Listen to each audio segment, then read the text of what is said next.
afternoon, everyone. Thank you for coming again. We have quite a crowd. I'm actually really impressed. So we'll call the meeting to order. Pastor, would you mind opening us with a prayer? Let us pray. Heavenly Father, you are the giver of every good and perfect gift that comes from above. From our life in the womb to our death in the grave, you never cease to shower upon us your goodness and your mercy. Lord, let us rejoice in all of your goodness and continue to forgive us when we fail to recognize that. Proclaim your kingdom here at St. Paul, especially as we begin our meeting today, and that through our mission, both here at the church and school, lead us to fulfill your true purpose, as we are but simple instruments of your grace and peace and joy. Bless our meeting today, and grant us wisdom and patience and honor for the sake of your glory. All this we pray in your holy name. Amen. Amen. Thank you. I'm going to walk us through the agenda here. As you can see on the screen right now, the first order of business is to approve the agenda. So we don't have paper copies of this, so let's quickly go through this. You can see this is a ministry meeting. We have two different types of voters meetings, the business meetings, which are in June and November, and then the ministry meetings, which are April and September. So we'll be focusing on support, equip, support, serve, and witness. There'll be some business items discussed at this, and we'll have some announcements at the end. Is there a motion to accept this agenda? Support? Support. All in favor? Aye. Opposed? Thank you. So first off, as far as this meeting goes, as I mentioned, this is typically our ministry meeting. We're going to be doing a little bit of a hybrid today because of the coronavirus issue. So this will be our coronavirus hybrid meeting. It's going to include some of the financial issues, reports. We want to give you an update as to what things are happening here at the church and at the school relative to the virus, the impacts of it, what's changed, what's continuing on as somewhat normal or a new normal. As we typically would have in our ministry meeting, there are no board reports specifically that are going to be given today. There are some paper copies of reports. There'll also be some additional reports online or at the office, so you can pick those up in the future. Any questions relative to that? Moving on to member issues. Transfer in, we have Roland McKenzie and Tom Grolinski. We move by request, Christine Jones.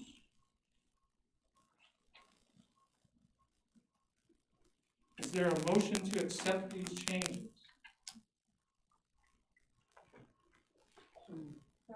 Support? Support. All in favor? Aye. Opposed? I don't believe we have any communicate members. Is that correct? Well, no, wait, I can't, Stacy and Danielle. Yep, Stacy and Danielle do close. Transferred here from Saginaw. Yep. Okay. And do we have any new voting members today here?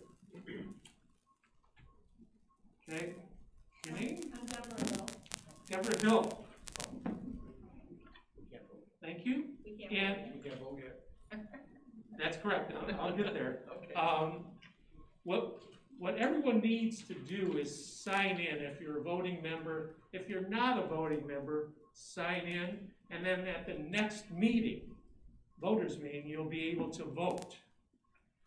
However, because this is a hybrid meeting, we're doing this online, there are some folks who will be watching this that want to vote at the November meeting. So, with the help of, pardon me? It's on the live stream. It doesn't show it here, but. Okay, on the live stream, the folks that are watching this are gonna see a email. Yep. An email. If you could simply email the fact that you are watching and would like to be a voting member, then we will pick that up and your name will be on the list, and we'll at the next voters meeting, we'll accept you as a voting member. What I'd ask you guys to do is at the end of this presentation, put that email up again. It's up the whole time. Very good. So, we have a new voting member. All in favor of accepting Debbie Hill as a new voting member? Say aye. Aye. Opposed? Very good. Thank you. Moving on to the financial report. Eric?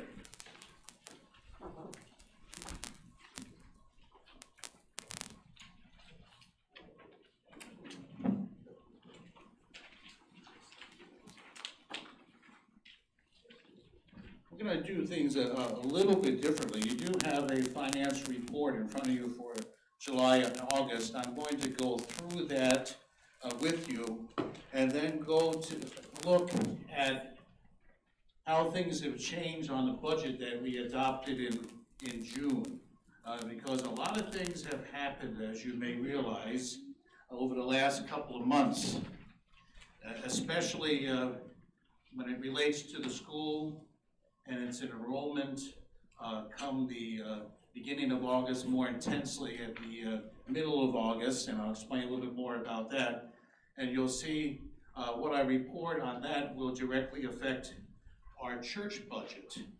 So I'll refer to that in probably the third part of the discussion on the finance report itself. So first, let's take a look at the financial sheet, the report that you have there. It's a form that we use regularly. This is for July and August of this year. And I should point out right away that we ended the year with a surplus of $73,431. That was our starting point that we anticipated and received. And as we've been telling you in June, especially in our voters meeting, we anticipate using those funds during the months of July and August with lower attendance, and probably even more this year with the pandemic going along. For instance, in July, we had to use $15,300 out of that surplus. And in August, which you don't see this on the report, I'm just telling you this, $16,500 we had to use from that surplus fund during the month of August. So we anticipated that, and it's planned in there. And you can see those particular numbers. If you remember when we developed the budget, we needed about $12,400 a week. $12,400 a week. But we then needed $12,600 if we did sell property. Does that make sense to you? Okay, in other words, if we sold property, to accommodate that negative $91,000 we had to fit into the budget, we would need $12,400. If we didn't sell, we would need $12,600. We'll talk about land a little bit later on. All right, so you can see the numbers in July. The weekly average was $11,501.50. And where you see other incomes, on that second line down, that's where we would have added a little bit more of that surplus to make things work. So in the end, you'll see those numbers reflected. In August, you can see that a little bit rougher. Our average was $10,104.20. The bottom line is in the bottom left-hand side. So for those 2 months, it's $10,725.22. You can see we collected a little tuition. We don't anticipate receiving tuition until the end of September. Their first payment was due September 15th. That's why those numbers are so short. Only thing important about $2,340 is that this year, for the second year in a row, we collected every penny of the tuition. Every penny. That's our second year in a row that we were able to do that. So that was good news about that. Okay, that's why you see that deficit of $74 so low, because we took money from our surplus to make it work. Questions on that part of the report?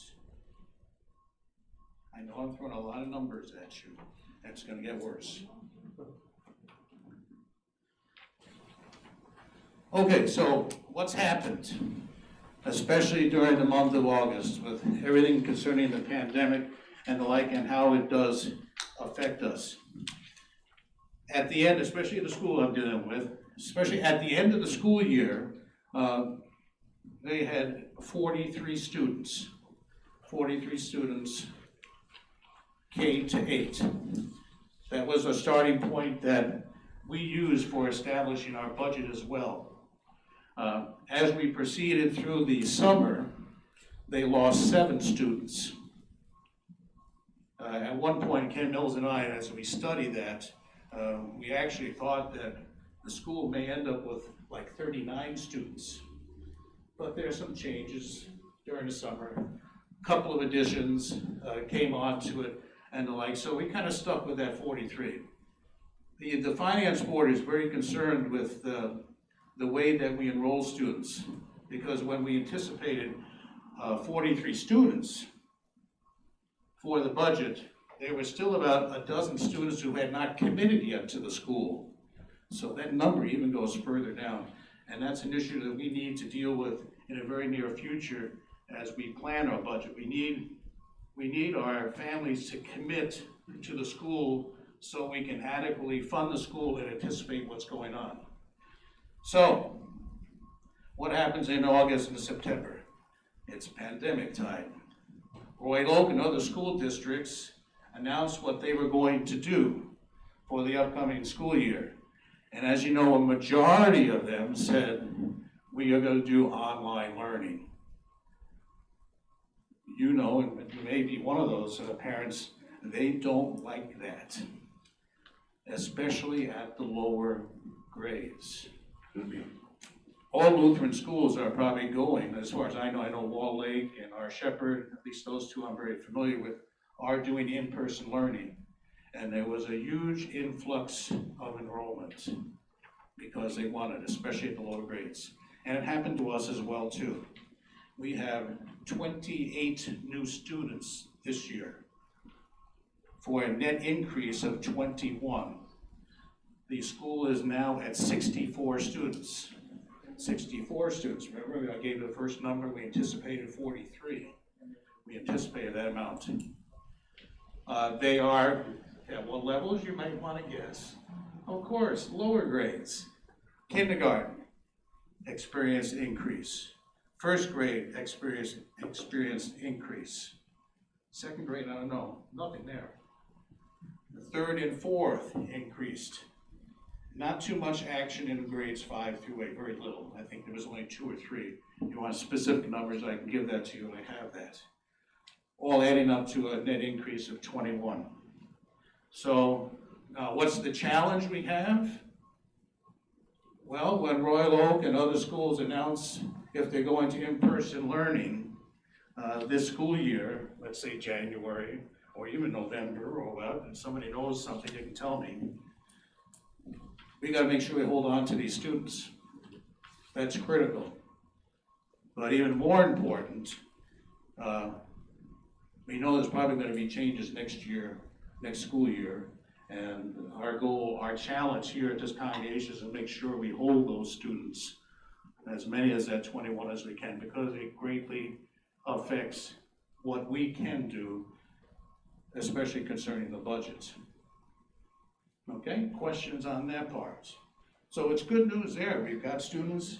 The challenge is now we need to hold them, as many as we can. Now, how does that affect the church budget? Remember, we started at negative 91,000 for our budget, and we said we were going to have to sell a house to make up that 91,000. Well, with the increase of students, we picked up $100,951 in tuition. That pretty much covers that 91,000, doesn't it? Sounds great. We also learned last week, things changed so quickly.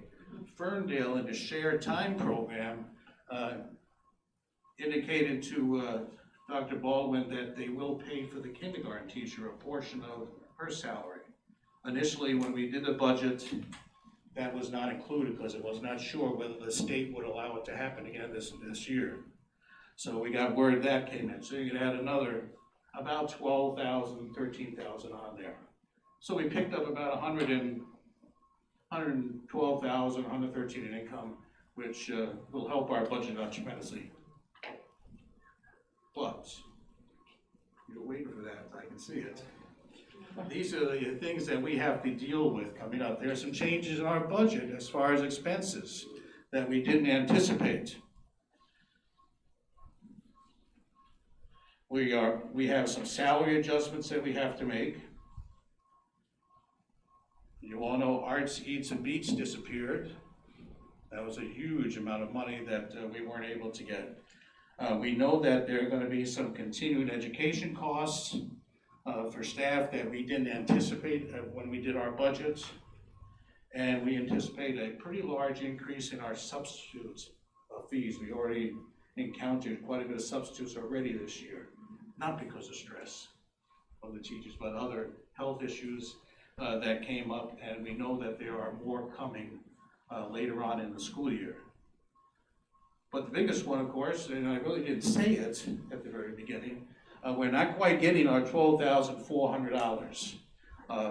What we saw in the finance meeting is that we were about $10,000 short in our church offerings for July and August, $10,000 short, about $1,200, $1,400 there. And that obviously is the biggest concern we have for the rest of the year. If that trend continues, we're talking about a $60,000 deficit there. So according to our calculations, if I add those problems that we anticipate, it might break even again. That 112,000 we picked up, plus what I just mentioned as far as offerings and additional costs, it might cancel itself out. Of course, the big thing is if our offerings go up during this year, then we have nothing to be concerned about.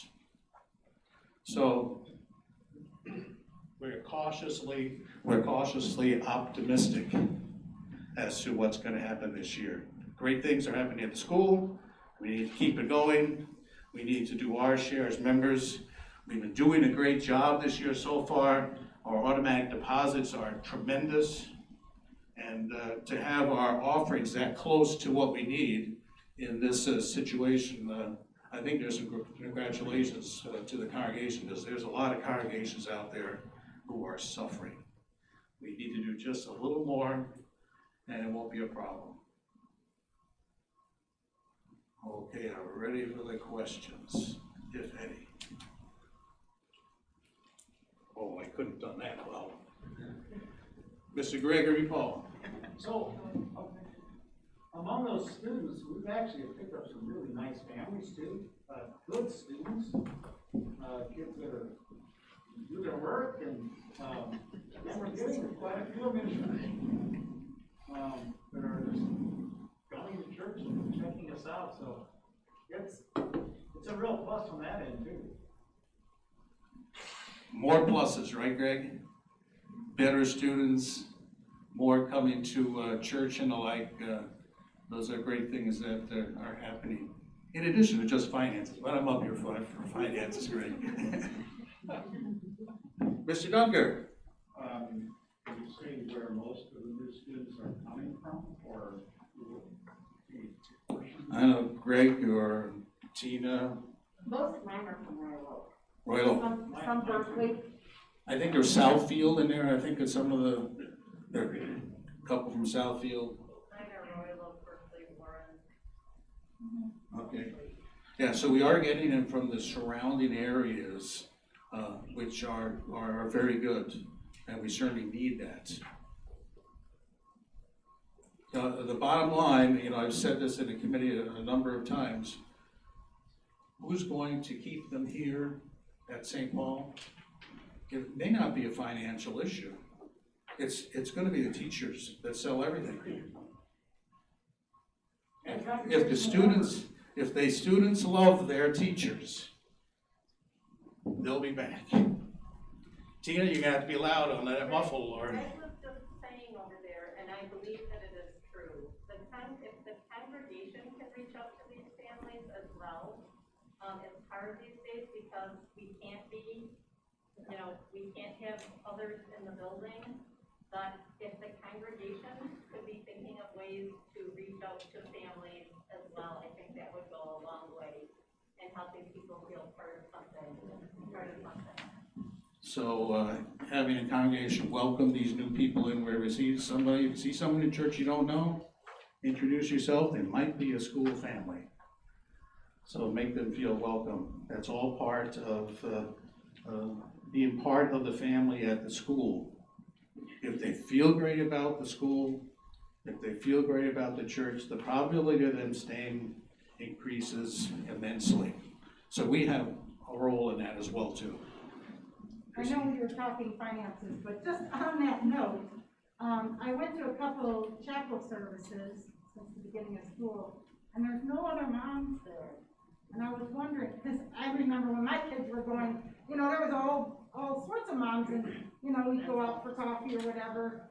Just wondered if that's, what kind of dynamic do you have? I guess they're working parents, but are they working from home? And so They're not supposed to be there. Yeah, that's the problem, Christine. The parents highly restrictive where you can be now. oh, nobody told me that. Yeah.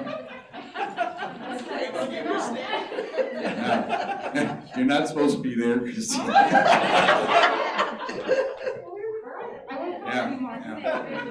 They can't even enter the building anymore. Church? Specifically in schools and things like that. I go to chapel. I mean, can I come to my own church? Or no? Where'd you sit? We gotta sanitize that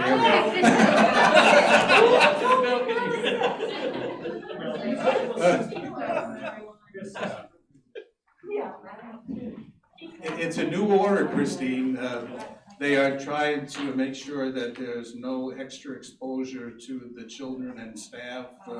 We never know, especially if parents of Texan children. Okay, so how can I, as a congregation member then, if I don't see anybody at 8:15 service that I don't know, how can I reach out to new families? You know, we're working on that. Okay, For one thing, good. we are working on that. We usually have the prayer partner business that we're, getting that up and running again. I have been very happy to see you at church. I personally, when we talk about this at staff meetings, I am always wondering, well, the numbers are actually different for church. You know, the numbers and how you set and all that business are different for at church than what we can allow in the school building itself. And so I think it's something we still need to be, I know, we're still discussing it as a staff, but we're working on things, and there have been kids in every service. I've gone to both early and late. There are new families in every service. Look for them, greet them, make them feel like they're part of something. Isn't it amazing how the Lord works? I mean, here we thought in the spring with this pandemic, it could be our demise. And now September comes and we're blessed with new students. Now, this is a wonderful opportunity to bring in new families. We didn't know how we were going to be doing outreach in the past. Well, here is an opportunity that has just dropped in our lap. I hope we can pick it up and really go with it. Yeah. I remember when I know mostly when we used to have coffee with the principal. I know we didn't have coffee with the principal, but getting to know most of the math when I was new here. Coffee with the principal, that was a big thing for me. Yeah, coffee with the principal, I think, No, was, but you don't have, I mean, you was- do coffee, but like, no, 3 months. what it did is it gave you the opportunity to meet and understand other people that were here. And those are the doors that we have to open. We've talked about things in the past and how to do this. This is in front of us right now. We just need to walk through these doors. All of these ideas are wonderful. Please share them. Send some notes to Pam or the pastor or the evangelism group. You know, let's let people know that these opportunities exist.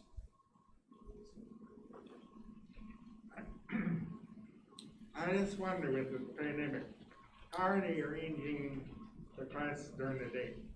Well, we'll get into the details of how the school is running. We're gonna have a report on that coming up here.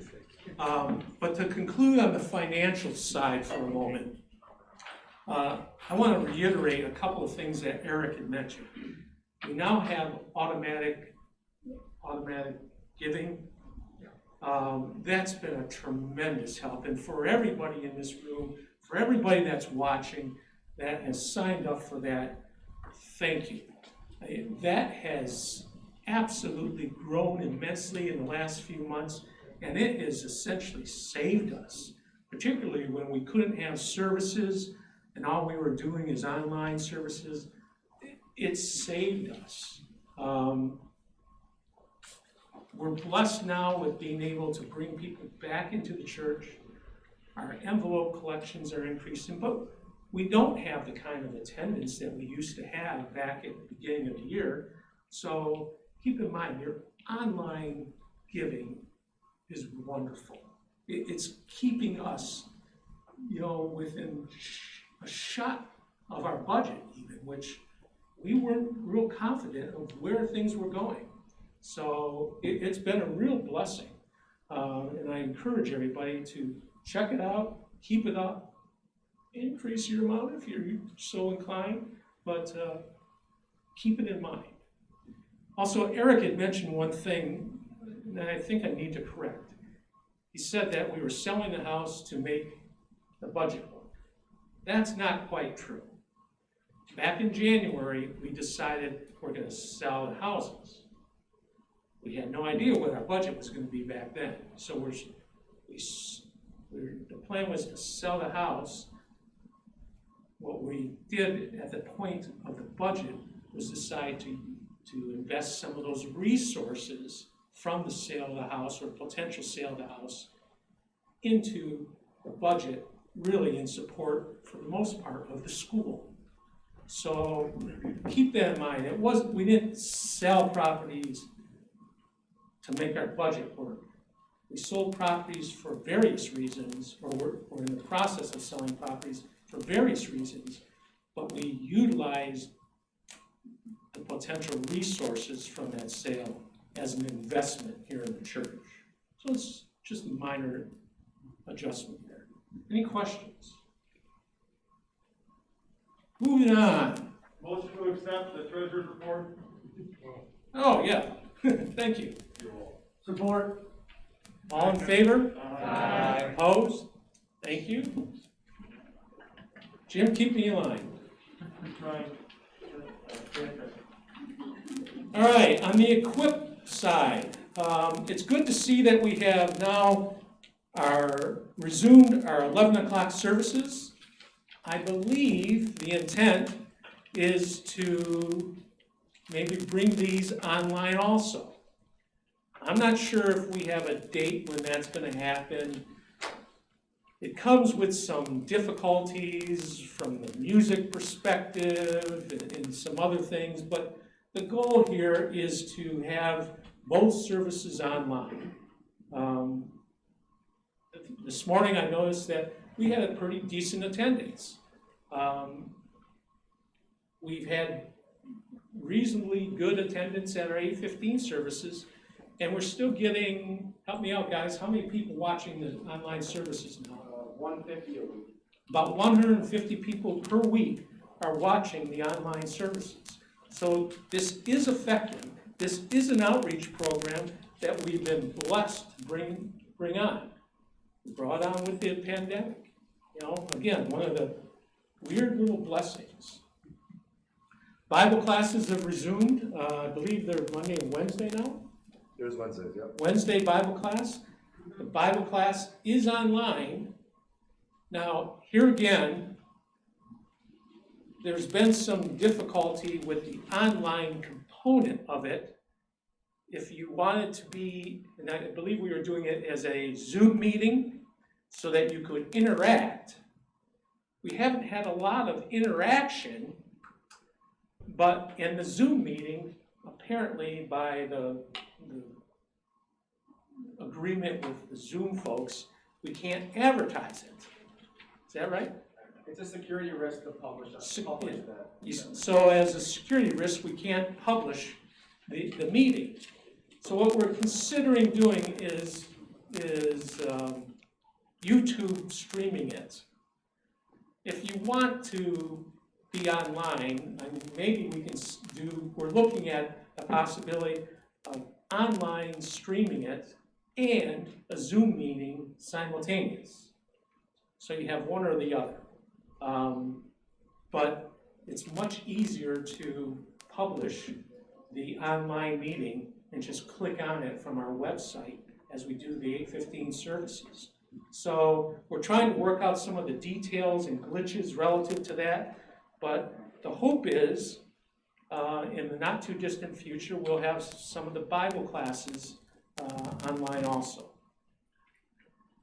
Next, let's have a school update. Jeff, I think, is here somewhere. Jeff is a co-chair along with Gay for the Board of Education. Thank you, folks. Yeah, I want to give an update on how things are going at the school. We've already heard some of that from Eric and Ken. It's been a much different start to the year than I think any of us really anticipated ending last year. But when we started things in August, we had a parent information meeting. That was August 11th. That was well attended by a lot of parents. Dr. Baldwin went through the procedures with everybody and opened it up for questions, to have discussions about how things were going to operate this year. So things are different. Our staff, our teachers, everybody has been doing a wonderful job making it work, even though there's some extra complications that go along with it. But students are coming in the morning, entering different entrances in common areas, wearing masks. Parents are not entering the building in the morning. So teachers, especially for the younger ones in the preschoolers, are coming out to meet the students and bring them in, but it's only the students entering. And then throughout the day, when students are in the common areas, they wear masks when they need to, or as required. And I know there's some information that came out yesterday about those things changing, and we're following have been following the state guidelines and CDC guidelines, but students are also at lunchtime being separated, limited to smaller numbers of students at tables.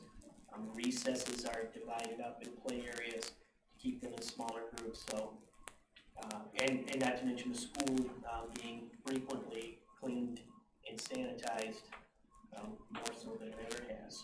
So far, things have been good. The school is running well, and the teachers are doing a great job of making this work despite the new challenges. So August 31st, classes began. We had an engaging chapel service with Pastor Andrzejewski, getting to meet the new students, and from what I heard from my children who attend, an entertaining chapel service. So things got off to a good start. In terms of enrollment, like Eric had said, we're at 64 K through 8. Preschool, we're at 19 students, which again is above what was projected based on circumstances.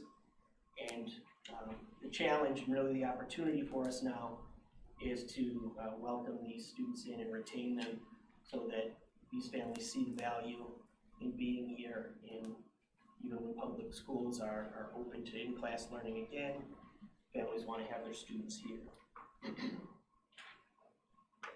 As far as staffing is concerned, since the enrollment is increased and due to the distancing that we need to limit the classroom sizes, the teaching responsibilities have been adjusted, readjusted, and the staff has collaborated in doing that. So first and second grade are now in separate classrooms based on the number of students that we had enrolled. Those classes were separated. Dr. Baldwin is also teaching some classes to help with those responsibilities, and the goal is continuing a quality education without increasing our staff this year. But our reassessment will take place at the end of the school year, and as we continue to go forward to plan so that the staffing needs are met. When we started the school year, unfortunately, Sue Trepanier, our secretary, was out due to some health issues, and after returning, based on health issues, but also some other ongoing concerns, she had announced her retirement. There have since been some additional conversations with Sue, and the pastor has met with Sue also, and the decision was made that she would like to return, so we're blessed and happy that she will be doing that. She's been supporting the school for several decades now, and is returning, so we're happy to have her return. Our preschool, the plan for preschool is that in the event that the state mandates that schools return to teaching online, our preschool plans to stay open and under, assuming the orders are similar to what they were in the past, preschool would likely be able to do that, and so long as we can, the plan is for our preschool to remain open. With the beginning of the year and having a number of families, 15 families right now that are members of the church, the board has sent a letter of encouragement to all the family church members with instructions on how to attend church and how to attend church online for families that need to or feel that that's best for them. But also, we included a leaflet with some information from the Board of Stewardship, just on what it really means to be a member, beyond just attendance and meeting an attendance requirement, but actually being a member, being part of a congregation, and giving of time and talents and resources and support. So we're hoping to not only bring more families in to the church to be members here, but also for the families that are church members to become more active. The student parent handbook we're finishing the changes to that because of the things that have had to change this year. There's a number of changes that we've had to make there, and we're just wrapping that up, and we'll be distributing those to all of the student families in the very near future. So we've also had technology upgrades. The Carpenters have been instrumental in helping getting that up and running, because we do still have some students that have chosen, families that have chosen to learn remotely, and our teachers have been working hard to make that work to accommodate the students in the classroom, but also those learning virtually at home. So we've had to have some technology issues addressed and updated. Again, thank you to the Carpenters for all the assistance and support with that. So that's really that's kind of rounds out the update that we have, but are there any questions? All right, thank you. Hey Jeff, if I could just piggyback off that, and I'm sure this is without, I don't even need to say this, but I want to reiterate, with the transitions with COVID this year, there's been an immense load on top of their normal load for the teachers and the staff. So continued prayer, support, in whatever facet you feel appropriate, please do so, because they really need our love, support, and let them know that they matter. That's a very good point, and I was just going to reiterate that. I think we owe our teaching staff a special thank you. They've gone beyond measure to get programs together to teach the children, both, as you heard, online and in class, in a different kind of environment than they've ever had to experience in the past. There's a debt of thanks that has to go to our staff. I say that the teaching staff. I want to include our staff in general. Keep in mind, we have one custodian. He's been there cleaning and doing a tremendous amount of work, trying to keep things safe for the kids. So there again, he needs some support and some things. We have people in the office working, Pam, Sue, Ken, who, like an example, Ken was ill earlier last year, late last year. It took him months to get back up to speed. And here he is now working, again, almost double time because of all the changes that we're witnessing right now. And of course, we have Pastor here, who's brand new. We said we were going to help this man. It's wonderful having you here. I hope people are telling you that. Yeah, please. But everyone here, the people that are volunteering and helping to clean up and to work in the office, it's been a tremendous effort on many people's part, and you all deserve a thank you. So, with that, moving on. The Sunday school. It appears as though the Sunday school, we're going to start that up in January at this point. So if you have children who are interested in that or parents who are hoping to have that, look for announcements come January. We hope to be up and be able to do that again. The nature of the program, we don't have quite established yet. I think we're working out the details, but that will be coming online in January. Will, do you have anything you want to add relative to that? No, not really. So, is there anything else on the equipped side that needs to be highlighted? Moving on to support. I already talked about the online giving. It really is critical. So if it's something that you're inclined to do, please check it out. You can check it on our webpage, and that'll give you the instructions on how to do that. Next, we're going to have a website and social media update from Stephen. Welcome up. He's also going to give a technology update, which will include things hopefully at the school and here. Awesome. Okay, so these are just a couple of things related to communications in general. There's been a lot actually happening, so we're just listing the really notable items. So the first thing, if you go to the website, you see the church calendar. It's actually updated now. Pam's maintaining that calendar, so everything should be up to date for, it's actually set up for a couple years going on forward, so that's good. The live stream is continuing. Originally, it was kind of hard to access from some feedback that I've gotten. So you can actually get to it directly from stpaulroyaloak.org /live. So you can go there directly to get to that. Like Ken mentioned, we're still averaging around 40 live viewers for the 8:15 service.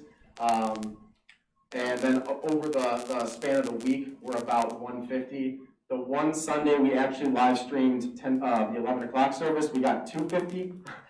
So it shows that we need to expand our live stream to accommodate that as well. As far as school marketing goes, we sent a postcard to 11,000 families in Royal Oak. We've got gotten a lot of great feedback in response to that. I don't have the numbers of the enrolled families compared to the postcard, but it was sent out and it was relatively successful.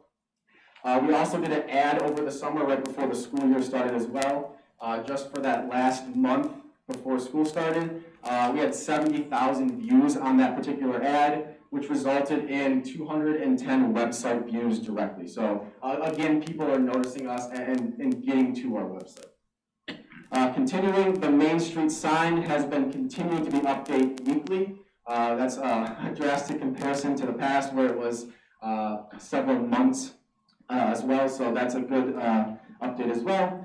We're looking into a church management software. This is going to allow us to send you texts, to send you emails, for you to sign up for different email groups as well. You can manage your own membership profiles, so if your email address changes, your address changes, you take care of that through the application, or Pam can change it as well. It'll also have attendance records, possibly contribution. We're still, again, looking into what we want to do, but it is going to be coming shortly, hopefully. Continuing with live streaming, we set up a way for our school families to be able to say that they are attending our live stream services, so they can continue to get that membership rate. So that was announced through a letter that the Board of Ed sent out. We've also implemented, I worked with Pastor to implement a midweek message post. Every Wednesday we're posting kind of an excerpt from the sermon of the previous Sunday. And there's going to be there's also a link to that YouTube video where you can continue to watch the sermon, that the excerpt is from. So with that, we're getting around 1,500 views per week on just that post.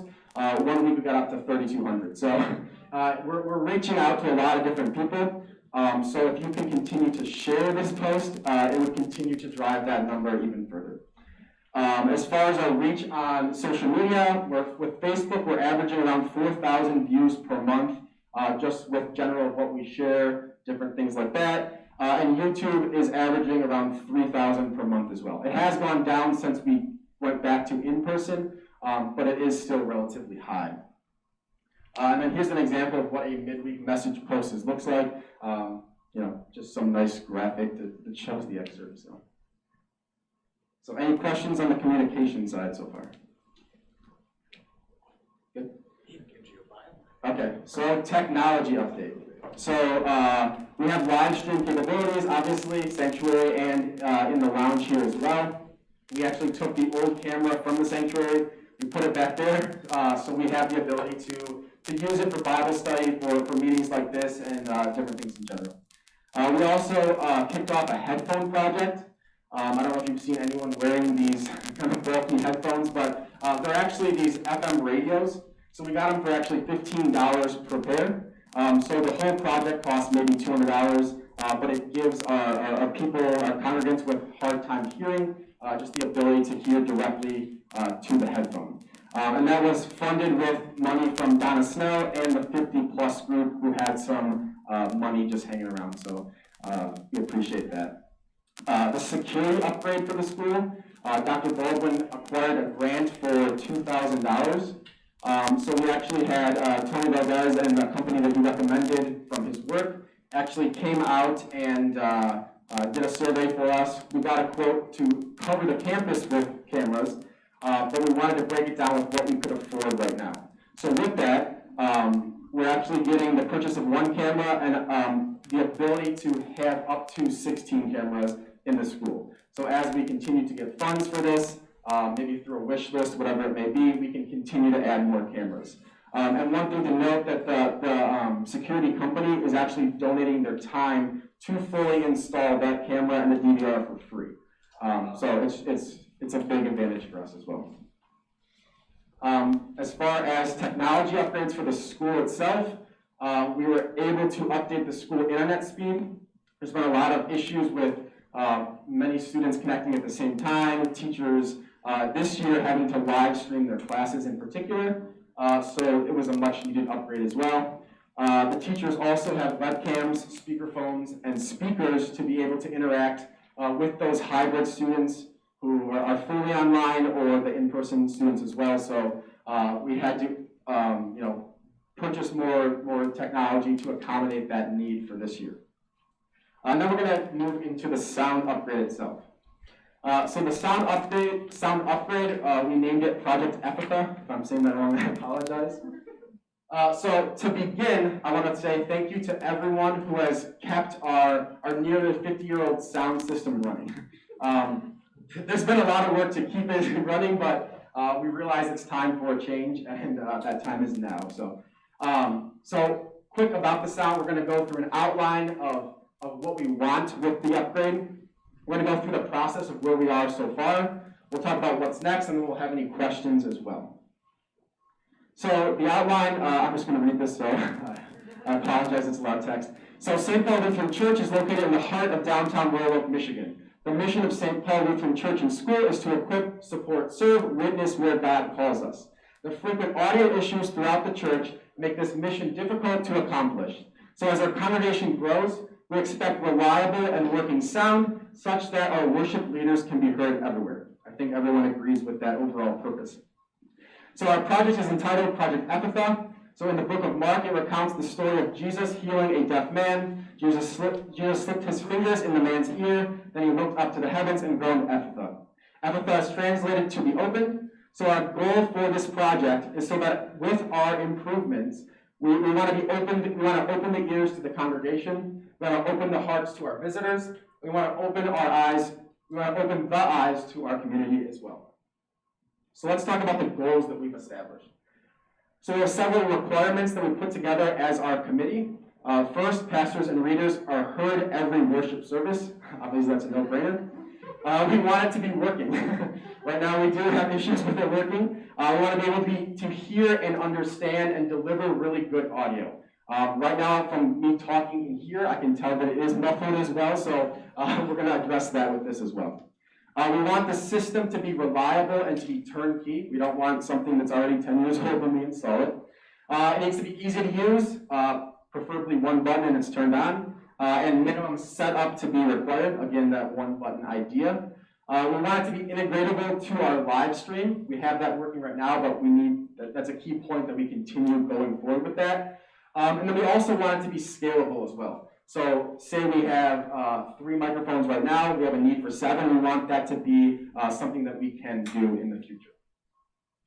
So for the scope of the overall project, as far as the sanctuary itself goes, relocating the sound equipment from the cabinet to the AV area in the back where the computers are, replacing all the components, the speakers, the microphones that are on the altar itself, and then add some wireless microphones as well.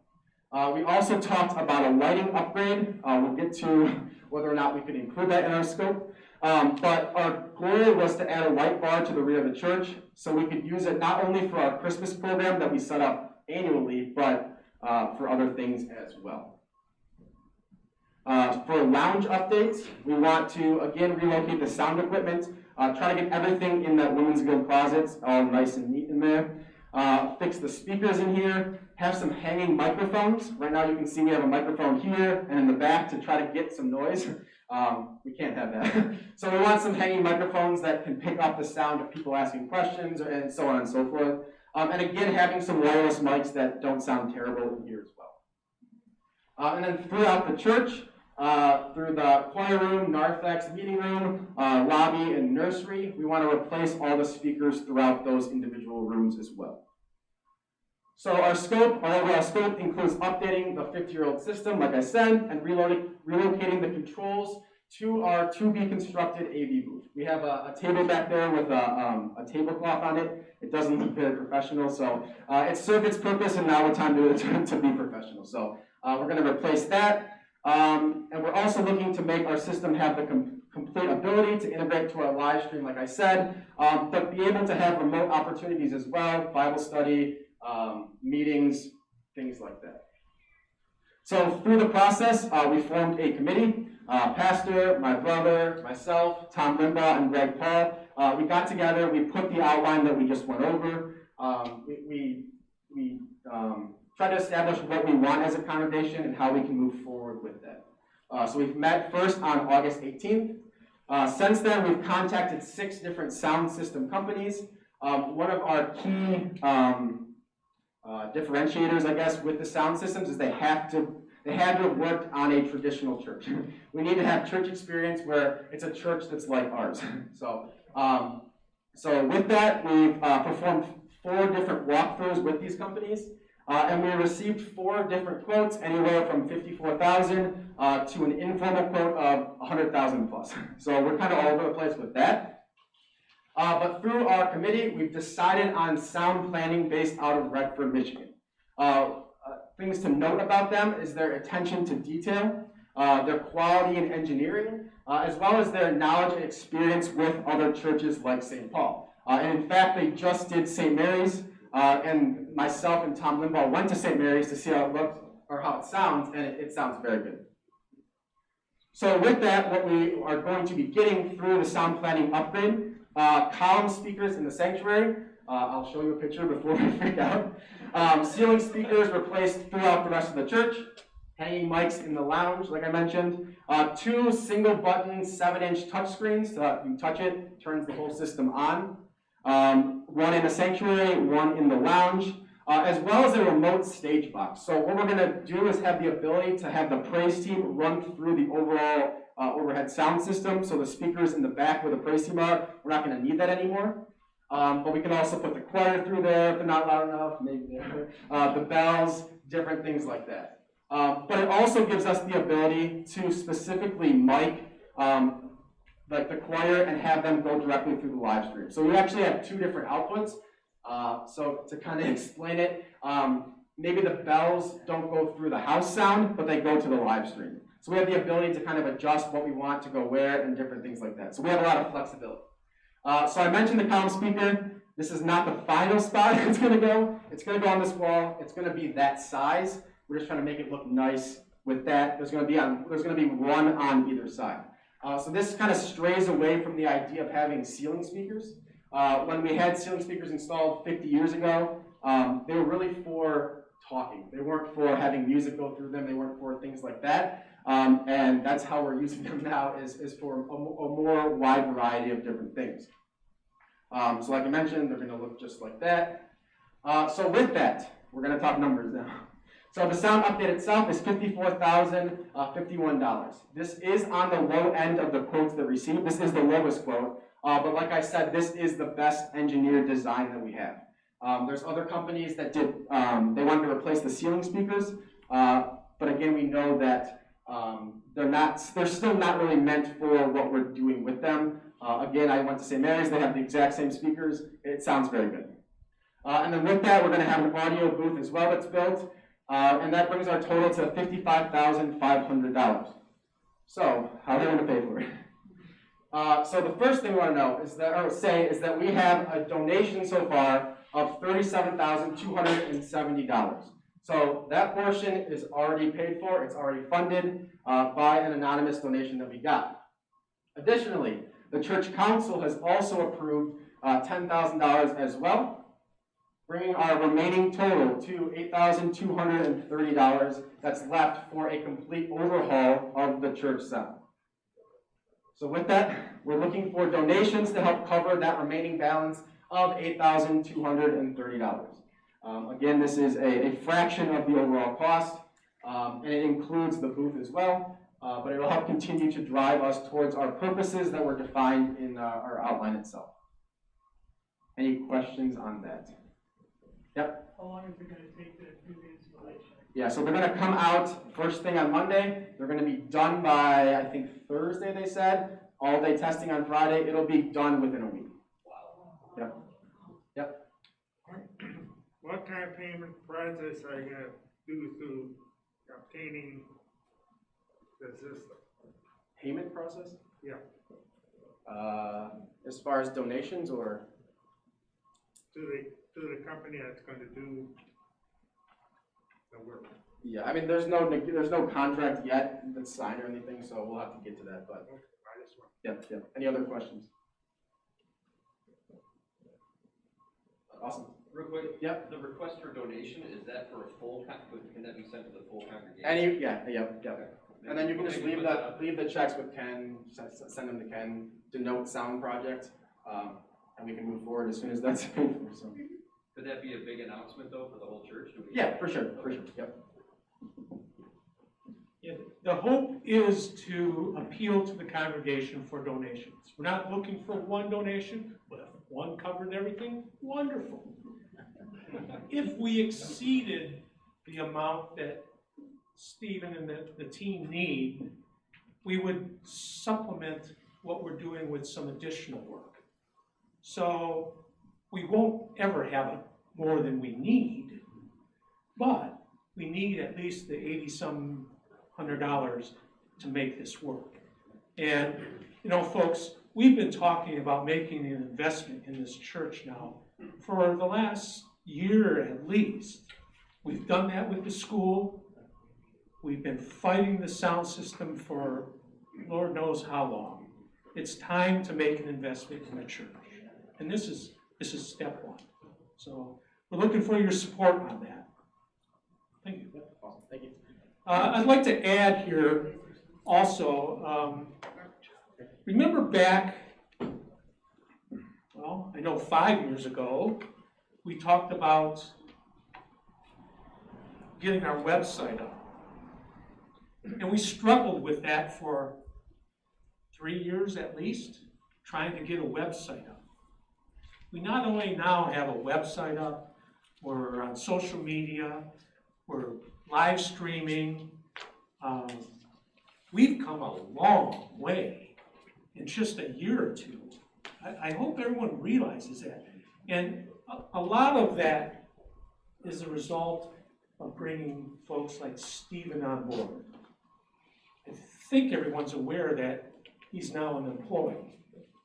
Yeah, we give him a little stipend, but we call him an employee. And then we've raised his tasks now to include technology. So I just want you to be aware, Stephen and Daniel have done an incredible amount of work here in the last couple of years to get us where we are today. And I want to thank you guys.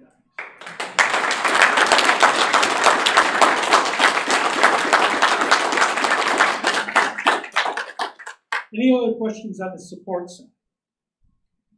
Moving on to the SERVE, young adult group. At Council this last week, Pastor brought up something that I think you'd like to explain. Sure. So for the young adults thing going on here, there has been a decision made by Tyler and Krista Zank. They are stepping down as the chair people of the young adult group because they are expecting next month. So I didn't give them a hard time. It's not like they're leaving forever. They will be back. However, to fill that void, we have Craig Rinkus and Matthew, how do you say his last name? Matthew. Shalusner or something like that. They have willingly stepped up to take care of that responsibility, and they will keep that up throughout the year. And we're very thankful for that. Craig Rinkus is also the guy who's running tech at the 815, and now he's teaching confirmation class on Sunday morning. So he's picked up a lot of responsibility. Very thankful for that. I met with Tyler and Krista and Matt and Craig about a week or so ago.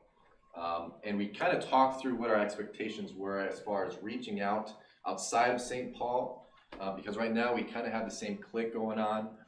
So we want to expand our group because we have great people, we have great facilities, great ideas. I think what we're going to do is we're going to spread this young adult group to other circuit churches. I brought this up at my Winkle last time I was there. I met with the circuit pastors and I let them know, and I'm going to continue to let them know that we have a young adult group who is willing to take in anyone and everyone who just wants to have a good time, maybe do some church hopping. We really just want to get our name out. We want St. Paul, the name to be known for especially all those young adults who don't have a young adult group at their church. so that they can know that if they want to do this kind of thing, they can come over to St. Paul and do it with us. What I wanted to do coming into the church is bring back church sports. I'm a huge fan of church sports. I'm very competitive when it comes to church sports. You will see a different side of me, I guarantee you that. My plan long term, once we get out of this COVID thing, we want to bring back church softball, church volleyball, and now with young adults, we want to include like wiffle ball and kickball, and have that available for everyone, for every age, for every two genders. So, so this is just some ideas that I talked with Tyler and Chris about. We're all on board here, and we're going to try to expand our opportunities to especially the other circuit churches. I know Historic Trinity, one of the greatest things about being a pastor 20 minutes away from my dad's church is that I get to steal all his sheep. So, I know for a fact that there are a ton of young adults at Historic Trinity. That downtown Detroit area is booming with younger and younger people. There are a lot who go to Historic Trinity, and they don't offer this kind of stuff. They're very, very traditional. They go to church and they go home. We have a lot more opportunity here. So I'm going to expand that to Historic Trinity, have them realize and recognize that we are willing to do this for them as well. So if you guys have any ideas or opportunities, please let us know. Pastor, we don't steal, we share.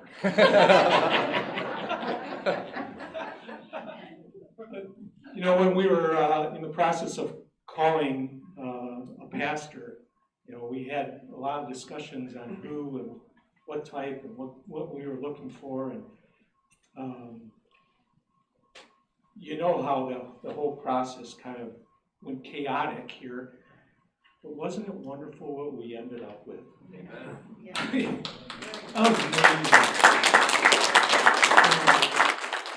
We've been talking about reaching out beyond our walls now for a long time, and here we are, just 2 months into your journey, and we're already on that path, so that's wonderful. On the downside a little bit, there's some things that we are going to be facing here. First off, the trunk or treat that we normally have been doing here at Royal Oak for the last number of years, it sounds like that's been canceled at this point. So we're, to the best of my knowledge, we as a church aren't going to try to do anything. We'll let that pass and see what happens next year. The food pantry, we're still doing the food pantry, correct? And we still have people coming in? Fair enough?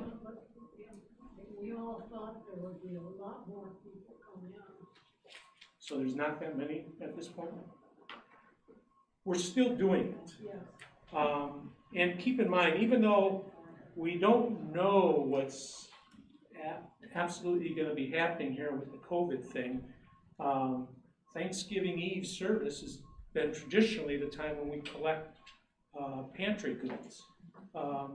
If you have pantry goods, still bring them in, correct? I mean, we still are looking for food, and we're giving away food. So the good news is we're still trying to serve our community as best we can, and we're going to try to continue doing it. As for the Easter egg hunt, who knows where we're going to be 6 to 8 months from now. So keep in mind, the intent right now is to have the Easter egg hunt and get back to what we did in years past. The last thing on the serve side that I'd like to bring up, it's not on the agenda, but we have a lot of opportunities here for anyone who wants to serve on a board. So if you're interested in serving on a board, please just let one of the board chair people know, let myself know, let Pastor know, and Pam. We'll find the path for you if you're interested in doing that. Are there any questions on the serve side?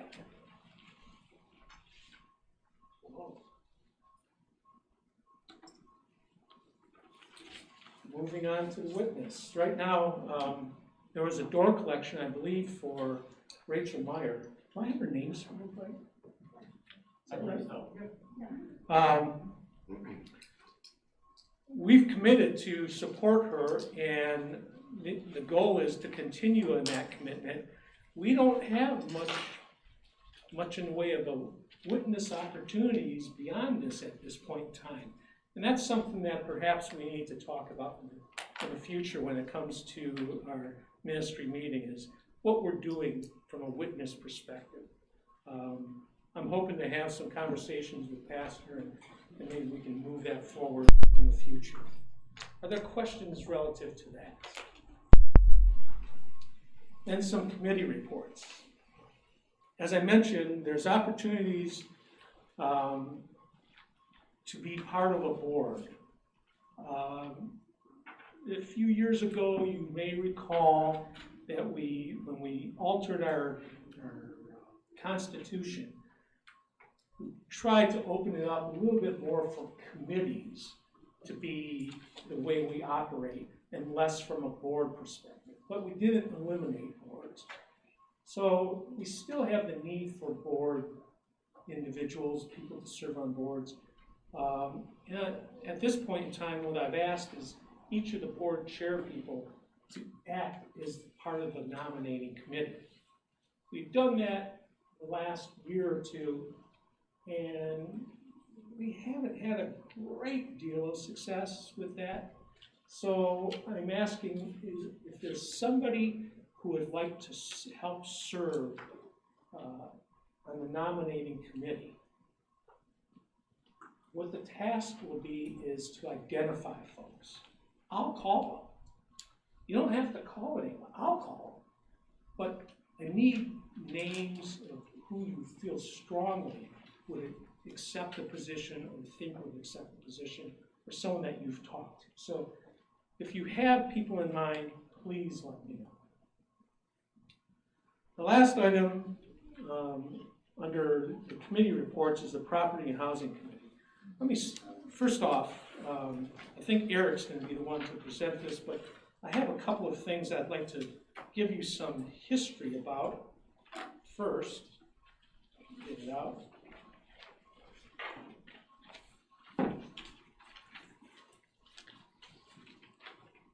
You may recall back in January, actually it was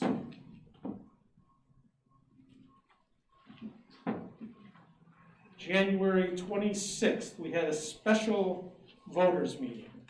And the focus of that meeting and the presentation was revolved around the houses on Troy Street. And we passed a resolution. And I'm going to read it real quickly here. Move to authorize the Housing Properties Committee to take necessary action required for the sale of 513, 519, 523, 529 South Troy Street properties. All proceeds from the sale of the 513 and 519 properties shall be forwarded to St. Paul Lutheran Church, Royal Oak, for future betterment of the church as established by the voters. All proceeds from the sale of the 523, 529 properties shall be forwarded to St. Paul Lutheran Church Fund Operating Board for reinvestment as best determined by the Fund Operating Board. So, since that time, we've met with real estate agents, we've gotten proposals for how to sell these properties. We haven't sold anything yet, but we ran into a little bit of a roadblock when we were moving forward, in that and I wanted to get with the real estate agent and just put them up for sale. I mean, just sign and let's go.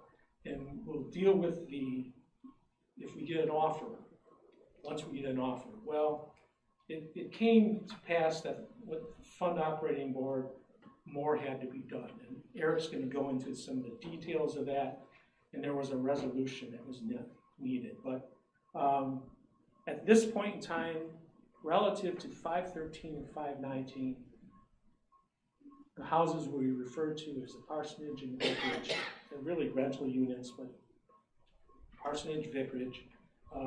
The parsonage, Pastor and Rachel are living there, and I think they like that place. Yes, it had a checkered history that we cleaned up, what sounds like they're happy there for the time being. So we're not gonna look at selling that house. If they're happy there, we're happy to have them. So we're gonna keep that house. We still need to do a little bit of cleanup work on the vicarage. That's the house that was referred to earlier today as something that we would be potentially selling and using some of that money as an investment in the church and the school. So we are still looking at the sale of the vicarage. When it comes to the other two houses, I'm gonna give this to Eric.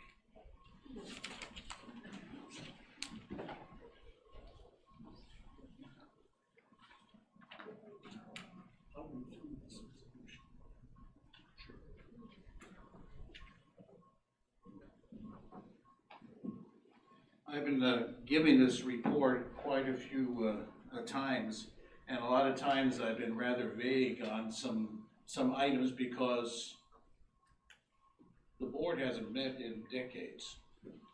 And to get things moving on these houses, I decided I'm up here and I gotta look at you guys and tell you there's nothing happening. So I decided I was gonna put the meeting together one way or the other and get things moving.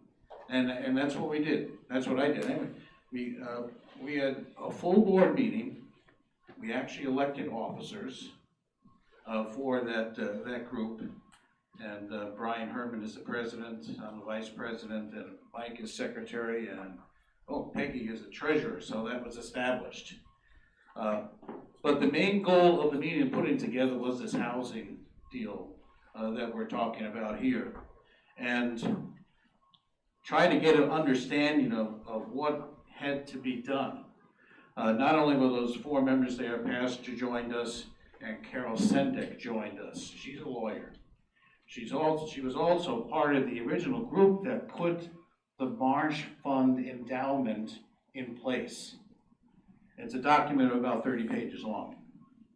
There are rules that what you can do and what you can't do. And we found that out pretty quickly on one meeting we had with Carol. She put the stop sign up, and anytime she put her glasses down, we knew we were in trouble. Lawyers work. So she told us what we could do and what we could not do as far as the houses are concerned. You just can go and sign papers and away they go, because the endowment has some special rules involved with it. So we went about that, and there was a proposal that was put together, and we will read that for you.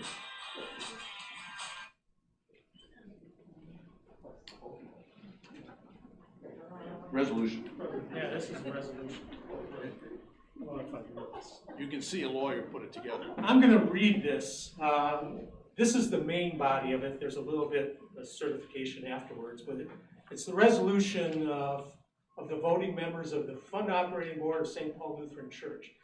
And it reads thus: resolved that the Fund Operating Board of St. Paul Lutheran Church, Royal Oak, Michigan, a Michigan domestic non-profit corporation, shall sell properties held in the Gertrude Marsh Fund of St. Paul Lutheran Church, a fund administered by the Fund Operating Board.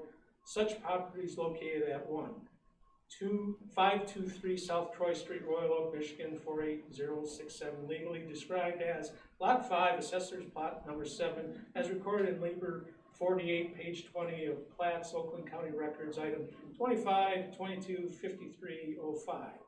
And then the second one is 529 South Troy Street, legally described as Lot 6.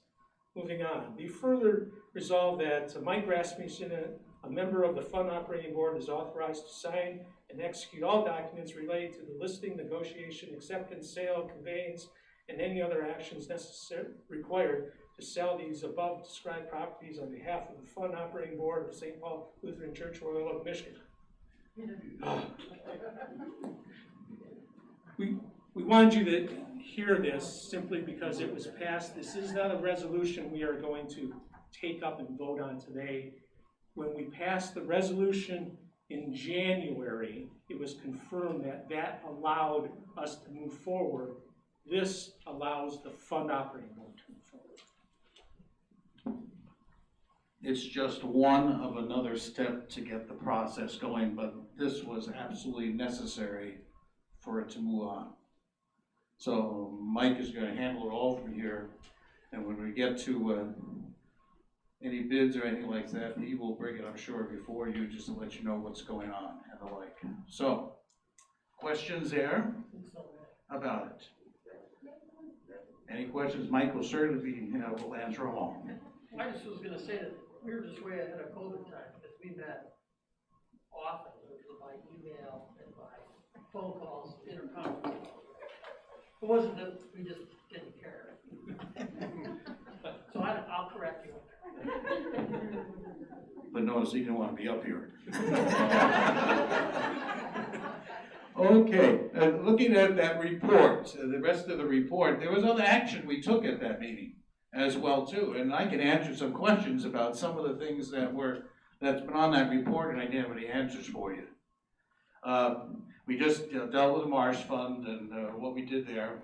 The St. Paul Fund continues to operate, and they're sending $141.44 unless we decide to hold it, because it's such a minute amount.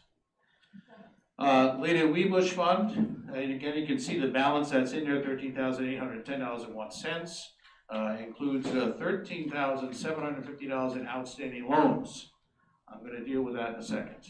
Lady Weebush Fund, by the way, is loans or grants, depending on what happens, on those people who enter the church work. If they become a teacher and or a pastor or something like that, then it's a grant. Poof, disappears. If they take the money and don't become a pastor or teacher or like, then it becomes a loan to be repaid. Okay, the Vialine High School Assistance Fund, you can see the balance in there. I believe we only have one student going to one of Lutheran Highs, so they're going to be allotted $2,000, I think was the number for that. Lydia Golf Loan Fund, again, it is a loan fund, and you can see that there's $68,210 of outstanding loans. We've been struggling with that for years. And the biggest thing, even the Lydia Weebush Fund, is sometimes when they graduate from school, they disappear. And we're having a tough time locating some of these people, and that's why loans haven't been collected.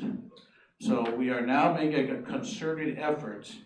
It was amazing when we went through the list of all these names, how many people somebody knew or a contact maybe where we could get their addresses and then try once again to collect on some of these debts.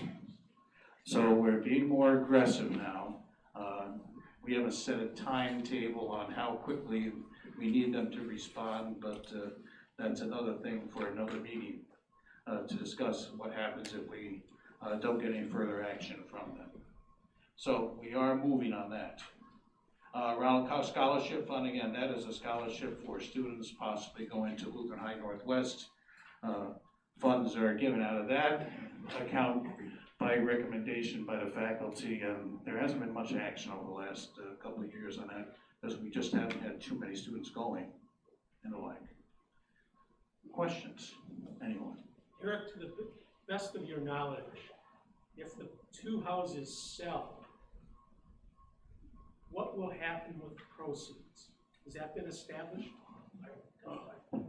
Mike would like to answer that one. I don't want you to screw it up. Okay, so funds are split, the Gertrude Marks Fund is split into growth and income and revenue. Growth and income and revenue, there's two different sections. So every January we meet and we divvy up the numbers. The revenue is what you see that's reported as far as money that comes back to the church. You'll see that, on a monthly, we meet. If there's funds available, we decide what we're going to do with it. In general, it goes to general fund, but we can actually dictate where it The growth side is all about fund sustainability. So it is about keeping that fund alive. And so that money is returned to the fund and kept in the fund. Right now, the 2 houses are in the growth side as part of, and it's twice the SEV value, which, as you guys know from the tax base, your SEV is usually less than what you're gonna sell the house for. The current market numbers that we've got would add money to that valuation. Those 2 sales, all the money will go into the growth side. So those increases would go into the growth side. So hopefully, if I can get some repairs done here in the next little bit, we're gonna try and put the houses on the market in November, try and sell those before the end of the year. And then in January, we would then split the funds. So the growth side would then be 50%, the revenue side would be 50%. And so then we're actually enhancing then the ability, depending upon the market, how much money comes to the church on a monthly basis from the revenue side. So the money doesn't come directly to there is no profit on the houses. And so the biggest key question I have, and I'm gonna be working with Janet, is I need to understand whether we're in trouble on capital gains of a sale, because, obviously we don't pay taxes as a church, but and the fund Gertrude Marsh Fund is part of St. Paul Church. I just need to understand the tax implications there. The other thing I was gonna say, and Eric was gonna add, if we've made a deal with the real estate agent, if somebody from St. Paul congregation purchases a house, then the realty fee will only be 3% instead of 6%. So somebody from the congregation, if they decide they want one of those 2 homes, would have a slight reduction versus some other competitive bidder. So. I could have said that. There's one more item that I'd like to add to this discussion, and that's going back to the January 26th meeting. It wasn't in the motion, but it was part of the presentation. It was stated that if the market, we have appraisals for these houses, and the hope is to sell them at or above the appraised value. However, what we indicated that if the market goes below 12% of that appraised value, the committee will revisit the question of sale with the voters. So at this point in time, things still seem to be in a hot real estate market. But who knows what's going to happen? Should it drop, and it drops below 12%, and we get an offer, then we'd probably be back here for having a special voters meeting to discuss that. Any questions? Thank you.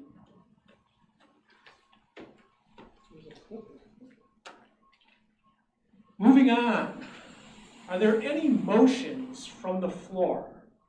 I ask this because there are no motions from the council or boards at this point in time to be discussed with the voters. So are there any motions from the floor? Ellen? I would move that we change the Sunday morning times back to what they were, namely 8:15, 9:30, and 10:45. The issue is that there's a lot of dead time between the end of the 8:15 service and Bible study. And I think we're losing people at Bible study from 8:15 who don't want to wait around on the order of 30 or more minutes to wait for Bible study to start at 9:45. So I think we can compact Sunday morning without any real problems. There's a motion to move our services back to the times of 8:15 and 10:45. Is there support? Okay, we have support. Discussion. part of the reason for moving this was that we were having some difficulty at one point with the duration of the services in 8:15. So I think the solution could be to just ask Pastor to extend his sermon. Yes. Support.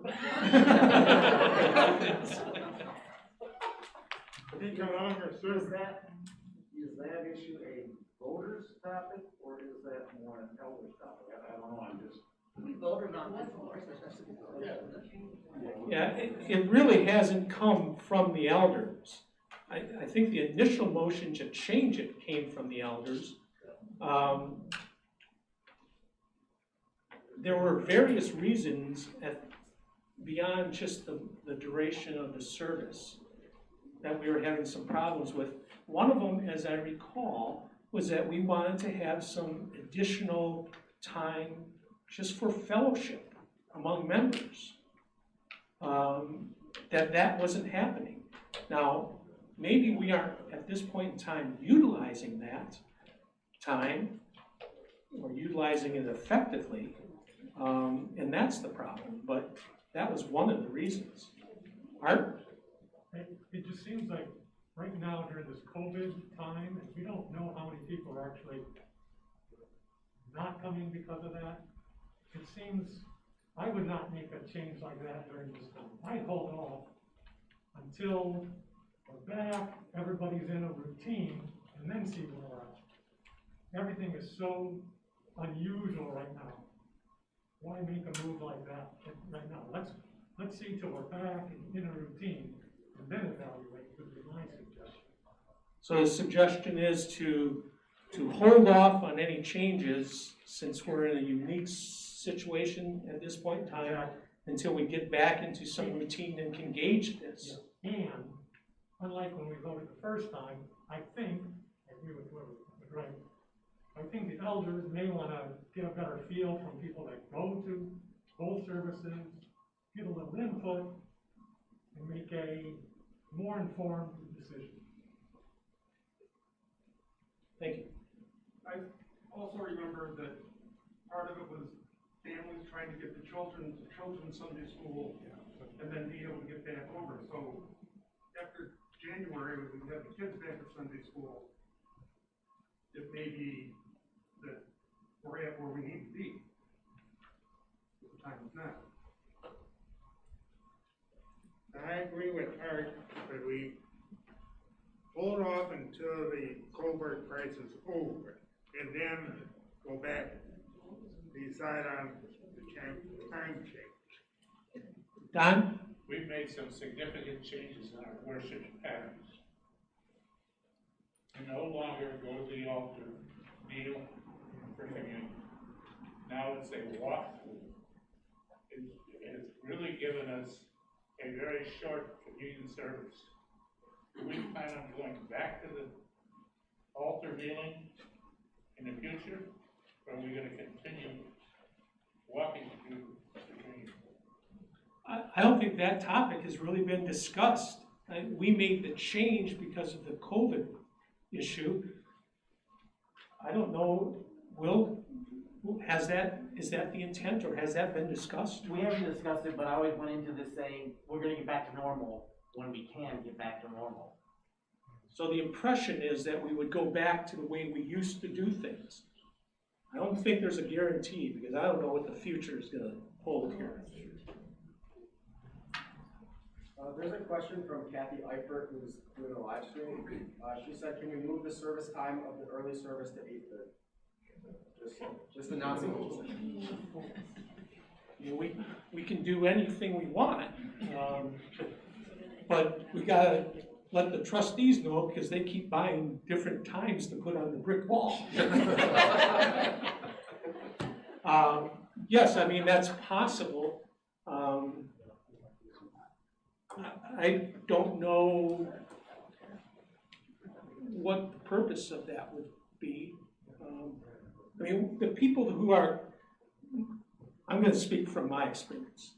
Coming at the 8:15 service, I don't see a whole lot of people walking in late. they're here. Coming to the later service, I see people walking in late. I think it might be just a different crowd.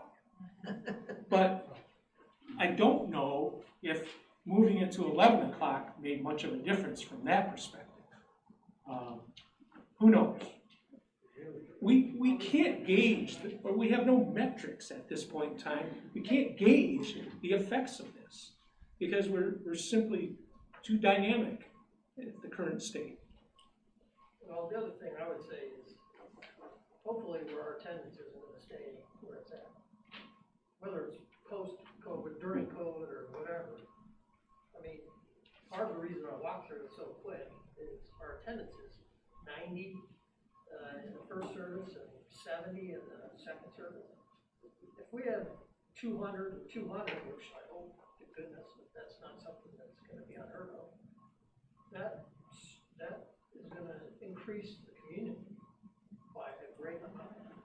So I don't think the service fee right now is relevant. Right?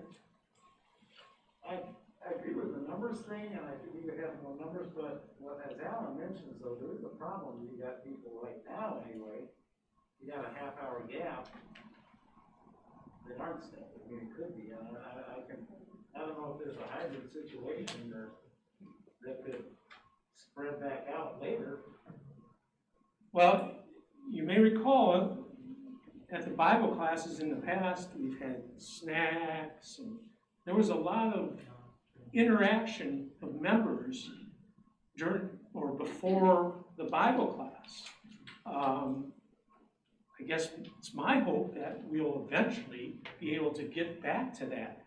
I mean, it's that fellowship that, you know, I'm not sure if it's because of the COVID thing, but I suspect that has a big impact on people sticking around and just chit-chatting. You know, we're wearing masks, standing 6 feet apart. I think a lot of this had to do with Pastor Deutsch and his 30-plus minute sermon. Realistically, there are a lot of Sundays where it's even over 30 minutes. Between the end of the 8:15 start of 1:00. For those of us who sing in choir, who have to get here, you know, early for the 8:15 service, you know, it makes for a very long mornings. I just don't see why it's necessary to keep such a big gap there. And for people who are going to 11 o'clock service, it's not an issue because we come at 9:30, 9:45, and you've got the same gap as you had before. Okay. Are there any other questions? So there's a motion on the floor. And it's been seconded to change back to 10:45. Shall we call that question? I'm going to ask people to raise their hand. All in favor, raise your hand. This is to change back to 10:45. All opposed. It appears as though we're going to stay with 11 o'clock at this We'll point. see all you people with your hands up in Bible class next week, right? Okay, thank you, folks. Are there any other motions from the floor? And a couple of notices, tentatively at least, our next voters meeting will be a business meeting. We'll have elections at that point in time. It'll be after the 11 o'clock service on November 22nd. That's the week before Thanksgiving. Any other notices that anyone has? Are there any board chair people that feel the need to say anything? Again, I want to thank everybody for coming. I have a quick question. Oh, sorry. And I'm sorry, I don't wanna like extend things or anything. Would it be out of the question to do a combined service on the week that we have voters meetings, so that we're not here until 2? That's an interesting idea. I will ask the elders to discuss that, and maybe we can bring it to the next council meeting, and even have a resolution maybe before our next voters meeting. That's a great idea. Hey, Ken? Yes. Just so that we can discuss it, we know what we're talking about. Do you know, based on square footage in the sanctuary, how many people we could fit in there? I don't right offhand, but I think we can calculate that. You're assuming the social distancing thing. Right, absolutely. As I recall, the sanctuary could hold 650 people. That's what it was designed for. I think that's our capacity limit. And just looking at the green tape thing, we've cut that down to about half. So I'm gonna say we're probably in the range of 300 people, potentially. Now, that has to be qualified because those tape lines extend for 6-8 feet. And unless you have a family that has multiple people in it, you're probably sitting one family unit in a green spot. So just as a rough guess, I would say we're probably in the 200 range. Okay. Any other questions? Shall we close with the Lord's Prayer? Our Father, who art in heaven, hallowed be thy name. Thy kingdom come, thy will be done, on earth as it is in heaven. Give us this day our daily bread, and forgive us our trespasses, as we forgive those who trespass against us. And lead us not into temptation, but deliver us from evil. For thine is the kingdom, and the power, and the glory, forever and ever. Amen. Thank you, everybody.